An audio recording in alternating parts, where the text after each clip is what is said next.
RIP ATC cheater. It's been replaced into a levante.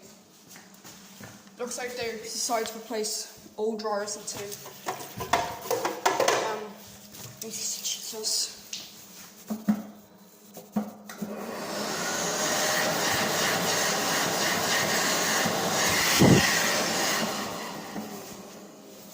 This is a really bad replacement because these drawers are really crap.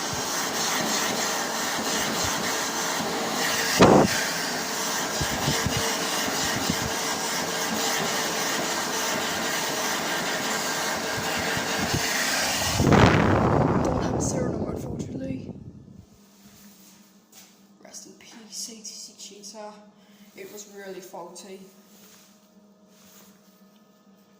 Let's hope that number one doesn't get replaced.